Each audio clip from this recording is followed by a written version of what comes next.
It was 2019, I was 14, and we were in the living room. I remember my mom was about to leave again. Another trip.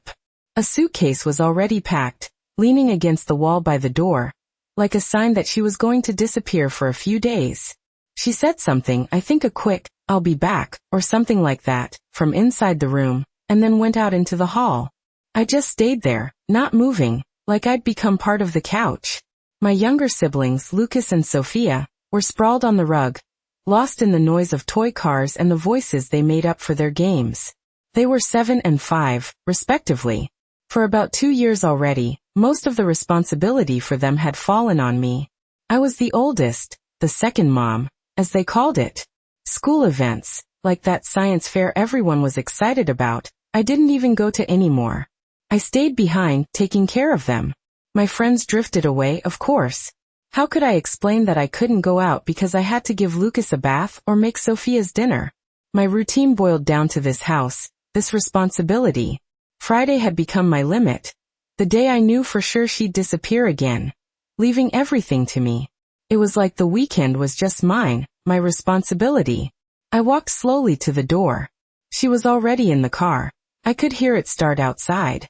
She pulled out onto the street, the engine noise fading. I didn't say anything. Not have a good trip. Not come back soon.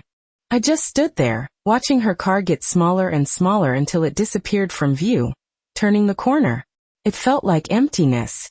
When I went back inside, the suitcase still there by the door, my shoulders sagged, as if an invisible weight had been lifted, but also as if something inside me had broken.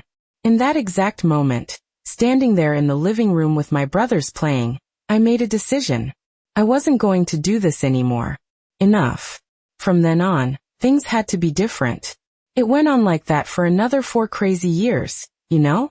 For years where my life revolved around cooking for everyone, cleaning a house that never seemed to get clean, looking after siblings who were growing up and getting more mischievous, more demanding. My mom went out a lot. It was constant. She traveled almost every weekend, disappeared. And I was stuck here, with all the responsibility on my shoulders.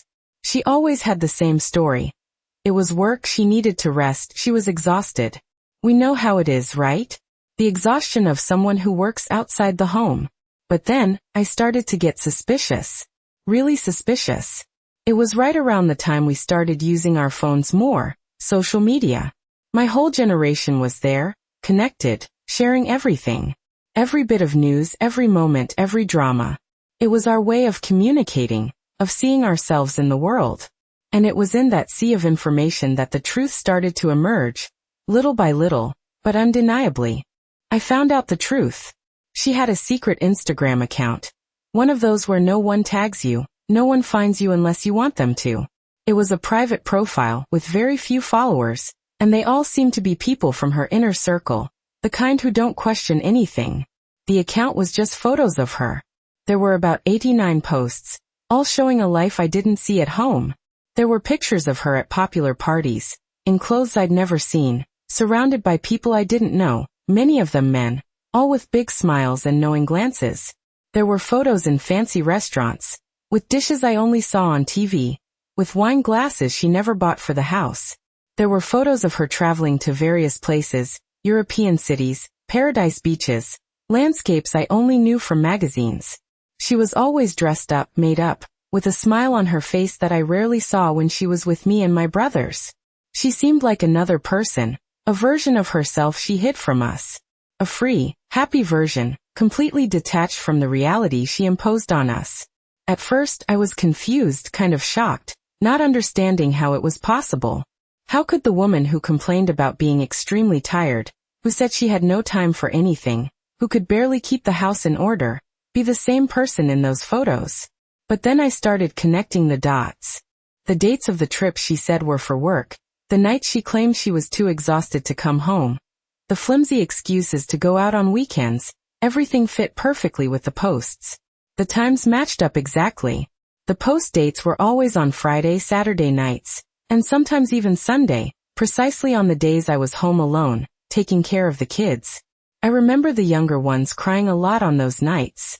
Lucas, the younger one, would be clingier, wanting to be held all the time, And Sophia, the older one, would sometimes wake up crying because she missed her mom, or out of fear, because she didn't understand why her mother wasn't home. She always said she was in an important meeting, or had an unavoidable commitment. The house felt like it was falling apart from the mess, the shouting, the crying. And all the while she was out there living her life, having fun, posting photos as if nothing was happening. As if the responsibility and care for her children were just a minor detail, something that could be delegated at any time. I started taking screenshots of everything. I saved every photo, every caption, every comment. Screenshots of the photos, screenshots of the times, screenshots of the locations, screenshots of the follower list. I became a private detective of her life. Each post was clear evidence, irrefutable proof of her lies. She said she was working late, that she was so tired she could barely think, but she was clearly somewhere else, enjoying every moment. My accumulated exhaustion, my loneliness, the whole burden I carried alone, all the frustration of being the only adult in the house while she lived like a free teenager, all of it became evidence against her. The resentment I felt, which was a constant weight on my chest, something that made me quiet and sad, began to transform into something more concrete. It was turning into a plan, an idea of how things would have to change. And I was going to use all of it. I was going to show her, and myself, that I wasn't that little girl who accepted everything quietly anymore. I was going to find a way. I wasn't going to be her unpaid housekeeper anymore. I was going to reclaim my life, my adolescence. And for that I needed proof. Proof that left no room for doubt, that exposed her hypocrisy once and for all. I started organizing the screenshots, creating a digital archive, a complete dossier of her double life. Each image was a blow, each caption a silent testimony against her. And I knew, with a cold, calculating certainty, that this material would be the key to my liberation. That day when she left, I didn't go back to sitting on the couch. I stood there, looking at the closed door, at the suitcase she left leaning there. The feeling was no longer emptiness, but a contained rage, a cold anger bubbling inside. A rage I hadn't known I was capable of feeling so intensely until then. I thought about all the times she left me alone with my siblings, all the birthday parties I had to organize practically by myself, all the parent-teacher conferences I had to attend without her, pretending everything was fine, that my mom was a busy professional, and I understood perfectly. Every memory, every moment of loneliness and abandonment, was another brick in the construction of that revolt. It was as if a dormant volcano had awakened inside me, ready to erupt. I went to my room, closing the door behind me, an improvised sanctuary of secrets and resentments. I turned on the computer, the screen illuminating my tired face. My phone was already full of screenshots, a treasure trove of evidence I'd collected with the precision of a hunter. I started organizing everything into folders, creating a secret archive with a password no one would guess, something personal, an important date only I knew. I wanted everything documented, every lie of hers exposed clearly and irrefutably. I spent hours there, transferring files from my phone to the computer, renaming each one with the date and a brief description. Party at X Restaurant, September 22nd, 2023. Trip to Y Beach, October 15th, 2023. Friday night at Z Club, November 3rd, 2023. It felt like detective work, and in a way it was. I was investigating my own mother, the person who was supposed to be my safe haven, my role model, and I discovered she was a fraud, a top-tier actress on a stage of lies. With every new post I found, with every new compromising photo, a part of me grew stronger. The part that wanted to scream, that wanted to confront, that wanted the world to know who she really was. I felt strong, powerful, armed with proof. It was a strange feeling, a mix of the rage that consumed me and a strange sense of control over my own life, something I hadn't felt in years. I knew I had something in my hands, something that could change everything, that could break the cycle of neglect and self-sacrifice that defined me. The idea of confronting her began to take shape in my mind, not as an act of revenge, but as an act of justice. I didn't want to accept this situation anymore. I didn't want to live in this lie anymore. I didn't want to be the only one responsible anymore. I began to plan the right moment with meticulous care. It couldn't be just any way. It couldn't be an impulse of anger. It had to be at a time when she was vulnerable, when the evidence was undeniable, when there was no more room for flimsy excuses. I didn't want to fight. I wanted to show her how much she had hurt me, how much she had neglected us, her children. I wanted her to see the reflection of her irresponsibility in my face, in my posture, in my decision to change the course of my own life. I spent weeks gathering information, reviewing every detail, organizing the evidence into a clear and concise presentation. I imagined the confrontation seen 1,000 times in my head. I imagined her face when I showed her the photos, the dates, the locations. I imagined the initial denial, the attempt to come up with new excuses, but I knew that with so much concrete evidence, she wouldn't be able to escape. I was determined.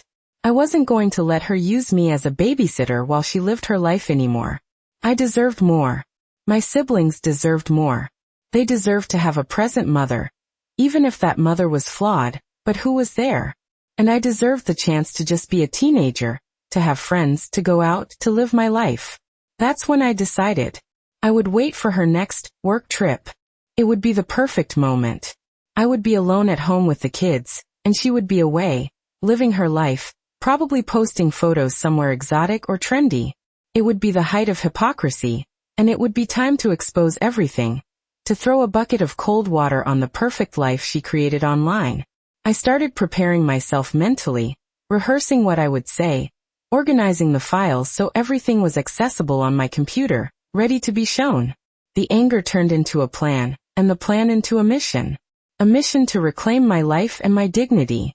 I was no longer the girl who cried secretly in her room. I was the person who had the proof, and I was ready to use it. The feeling of helplessness that had accompanied me for years was giving way to an overwhelming strength, fueled by the certainty that the truth was on my side, documented in every mouse click, in every file I so carefully kept. I was ready for the confrontation, ready for the change. And the occasion arrived as I knew it would. A rainy Friday in November. She announced the trip with the same naturalness as always. I need to go to Sao Paulo to take care of some work matters. I'll be back Sunday night. The suitcase was already there, leaning against the door, a sinister symbol I now knew well. My siblings, Lucas and Sophia, were in the living room, glued to a cartoon. I let her say goodbye to them, with quick hugs and vague promises of gifts. When it was my turn, she gave me a kiss on the forehead, one of those quick, emotionless ones. Take care, okay? And take care of your siblings.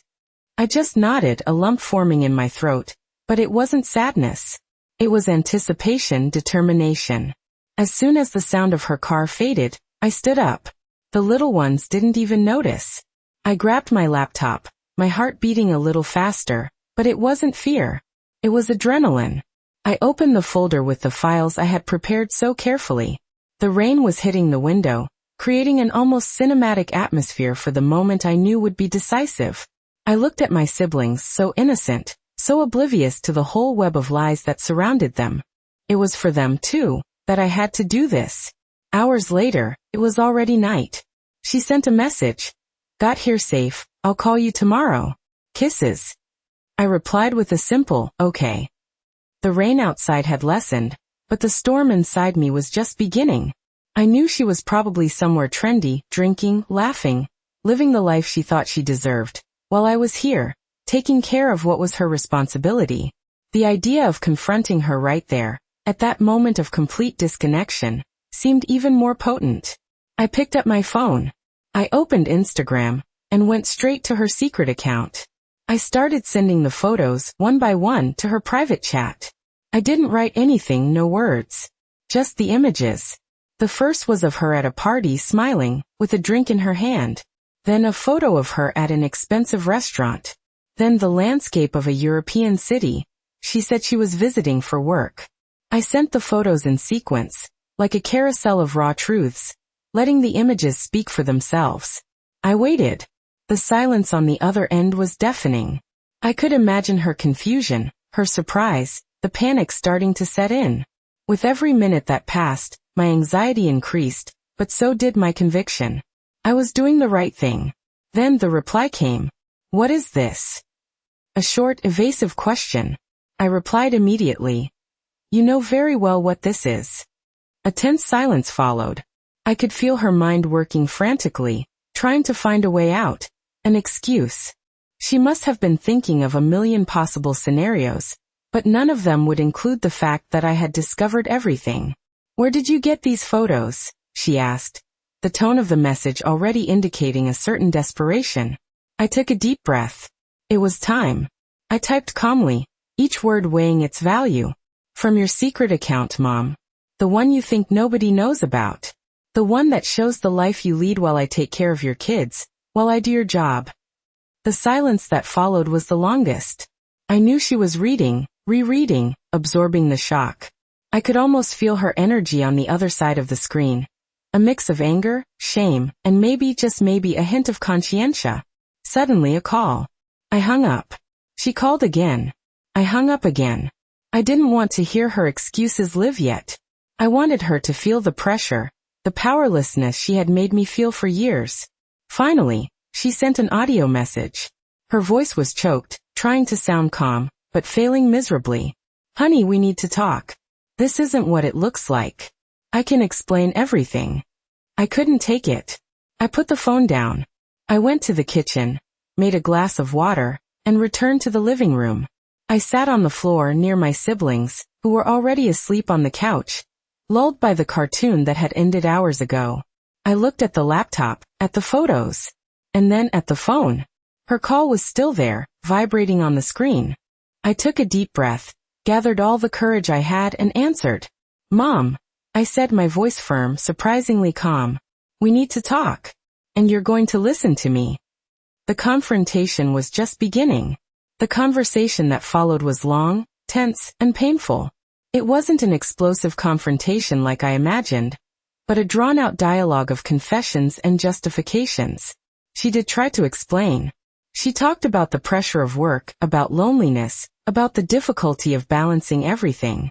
But none of her words could erase the images, the dates, the raw truth I held in my hands. Each of her excuses sounded hollow, weak in the face of the evidence. I listened, not to agree, but to absorb every word, to make sure I was hearing everything I needed to know. In the end, there was no formal apology, but a silence laden with resignation. She knew that I knew, and she knew that things wouldn't be the same. I'm sorry, she murmured, her voice almost inaudible. I don't know how we got to this point. We got to this point because you chose to live a double life, I replied, the artificial calm fading a little. You chose to be absent. And I can't carry this burden alone anymore. Sunday night she came back. Her arrival was strange, silent. She looked older, more tired. We looked at each other for a moment, and in that look, I saw a change. It wasn't forgiveness, it wasn't immediate reconciliation, but it was the recognition that something fundamental had broken. She tried to talk to the kids, but the atmosphere in the house was too heavy.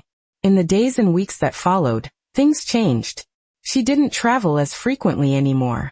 She seemed to try to be more present, but it was a different presence, marked by the distance that had settled between us. She didn't talk about her work trips like that anymore.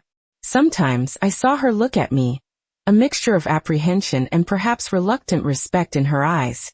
I was no longer the little girl she could control. I had shown that I saw, that I knew, and that I wasn't afraid to confront. The dynamic changed forever. Trust, if it ever truly existed, was irrevocably broken. But in its place, something stronger was born, perhaps more realistic, a brutal, painful, but necessary honesty. I knew the road would be long, and that the wounds would take time to heal, but for the first time in a long time, I felt like I was in control of my own narrative. And that, in itself, was a victory.